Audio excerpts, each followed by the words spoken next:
free fantasy football for the big game for your shot at the $1 million top prize.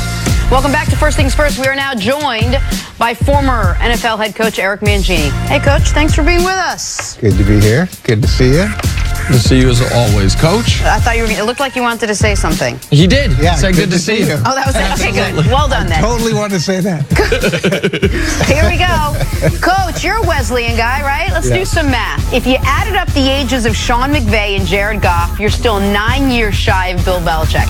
All right, I actually did the math for you, Binghamton girl. It's pretty impressive that the young Rams are sharing this big stage with such a dynastic Patriots team. And with a win, McVay and Goff would in fact be the youngest duo to ever win a Super Bowl. All right, Coach, what do the Rams need to do if they're going to pull this off?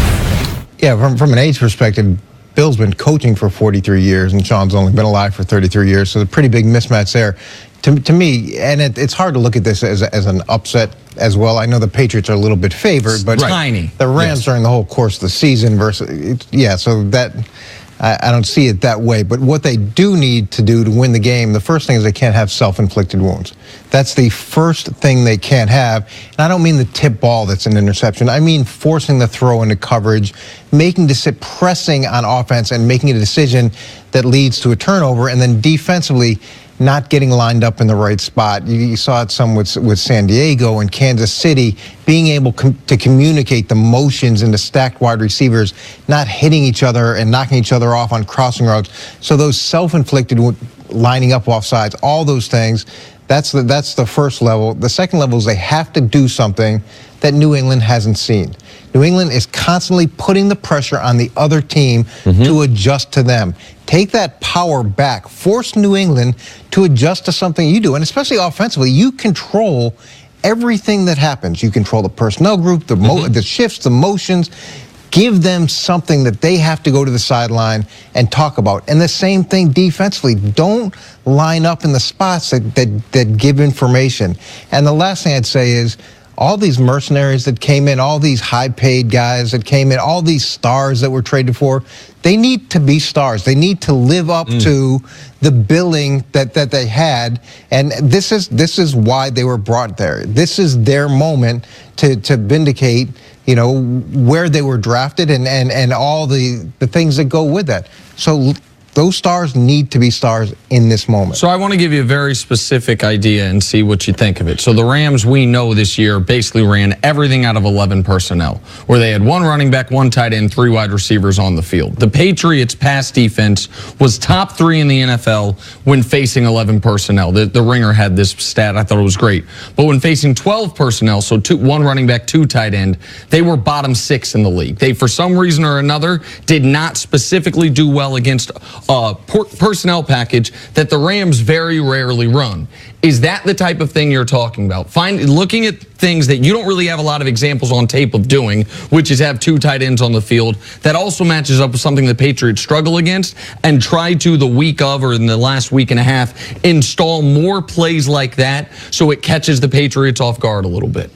Well, you can try to get it done with a personnel group, but are there tight ends really traditional tight ends? So you look at Gerald Everett, he's a thinner guy, borderline. Not afraid of him. Yeah, it's borderline 11 personnel when he's in the game, and it also depends on how New England views your personnel group. Will they change as well? Or will you be able to get them into a group that you want them to with that with your bunch of players? Yep. To me, it's more about shifts, motions, stacks, bunches, all those things. I love the fact that the Rams go up in quick count.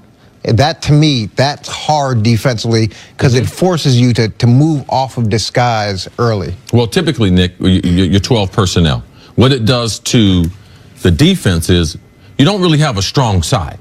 You put the tight end on both sides, balls in the middle of the field.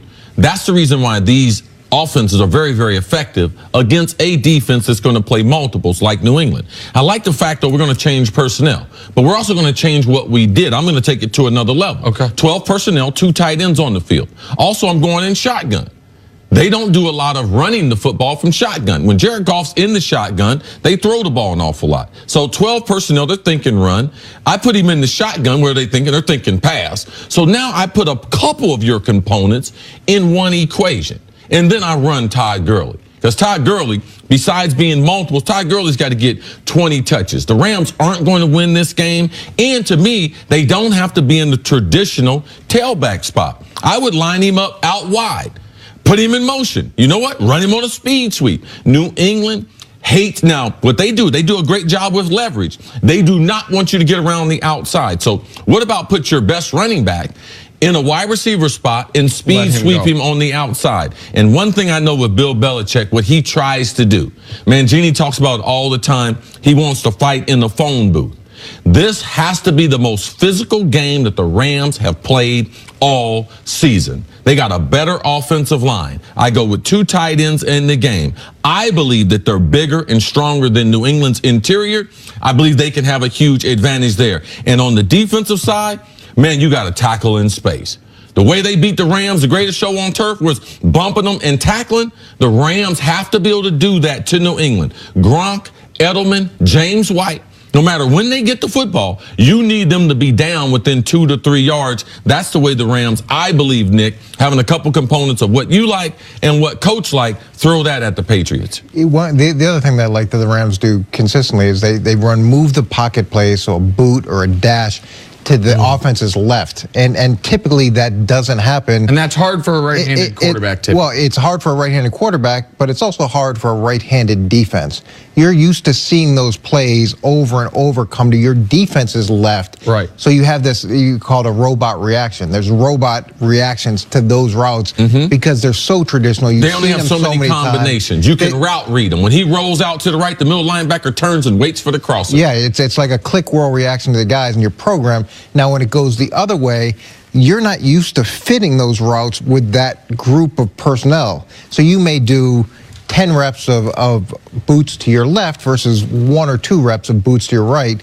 And the Rams, throughout the year, have done a good job of pressuring teams on that side of the ball. Coach, we started the segment talking about age. You mentioned the difference between where Belichick is and where McVay is. Does age even matter? Is there any part of the Patriots game plan that's going to be exposing Goff and McVay for their lack of experience in this game more than any other? I mean, I think Goff more than McVay. I think they are going to try to exploit the lack of NFL football and high leverage football Goff's played. Like, that is an enormous part of, well, by trying to show them things that will surprise him, by doing similar things to what they know what the Rams want to do. And one of the reasons Belichick's teams have won 18 straight games against quarterbacks 25 and under is young quarterbacks, even really good young quarterbacks. They played the best young quarterback last week, and they just said, hey, the thing that you've had the most success with, Tyreek Hill, we're taking it away. And it took him 2 quarters and a halftime meeting to adjust to figure out how to deal with that.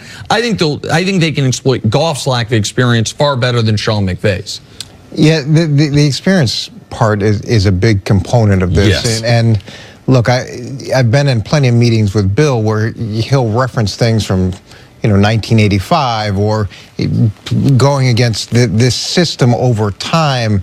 I remember in the Philadelphia Super Bowl, we busted out the wide tackle 6, which is an old school defensive formation that we really hadn't played, nobody had played in years and years, but it was good for that, what they were doing in the running game, and they had no idea what we're in. So there's some things that you can draw on historically just because of that wealth of experience, and they have that experience together. Right. So they're talking the same language. Good insight, Coach. Thanks. Stick around. Coming up, should the Patriots give Tom Brady a contract extension? That's next on First Things First.